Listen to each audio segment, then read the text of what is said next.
I'm diving deep into the mystery of hiccups and challenging myself to find out what's really behind them. Let's see if I can figure it out.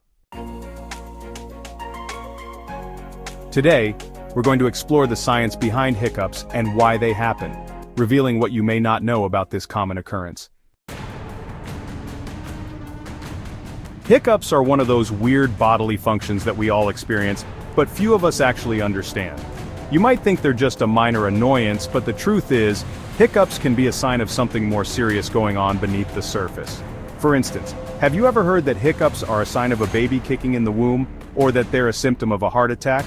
Well, let's set the record straight. These are just a couple of the many misconceptions surrounding hiccups. The reality is hiccups are still not fully understood, and that's what makes them so fascinating. One of the main reasons we don't know that much about hiccups is because they're so difficult to study. I mean, how do you induce a hiccup in a lab setting? It's not exactly the easiest thing to do, but despite these challenges, researchers have made some progress in figuring out what's going on when we hiccup. For example, did you know that hiccups are more common in babies than in adults? In fact, fetuses can even hiccup in the womb. So, what exactly is a hiccup anyway?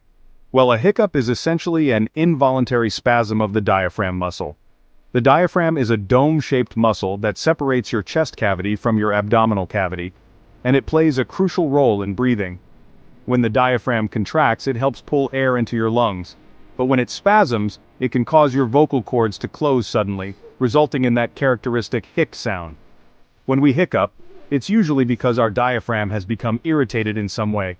This can happen for a variety of reasons, such as eating too quickly, drinking too much, or swallowing air. But there are also some more serious conditions that can cause hiccups, such as gastroesophageal reflux disease or GERD. In rare cases, hiccups can even be a sign of a tumor or a nerve disorder. So why do we hiccup? Well, there are several theories out there, but no one knows for sure.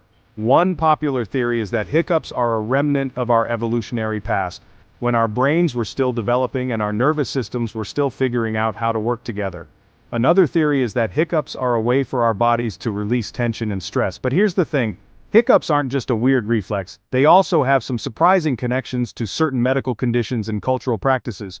For instance, did you know that in some African cultures, hiccups are believed to be a sign of good luck? Or that in ancient Greece, hiccups were thought to be a sign of impending doom? It's crazy to think that something as innocent as a hiccup could have such different meanings in different cultures. In some cases, hiccups can even be a sign of something more serious going on. For example, if you have hiccups that last for more than a few hours, it could be a sign of a nerve disorder or a tumor. In rare cases, hiccups can even be a symptom of a heart attack or a stroke. So while hiccups might seem like a minor annoyance, they can actually be a sign of something much more serious. So, what have we learned about hiccups? Well, for starters, they're not just a minor annoyance. They're a complex reflex that's still not fully understood. They can be caused by a variety of factors, from eating too quickly to underlying medical conditions. And despite their seemingly innocuous nature, hiccups can actually be a sign of something more serious going on. Thanks for watching, and I'd love to hear from you in the comments. Have you ever had a hiccup that just wouldn't go away? Do you have any weird hiccup stories to share? Let me know, and be sure to check out my other videos. Don't forget to like and subscribe if you found this interesting.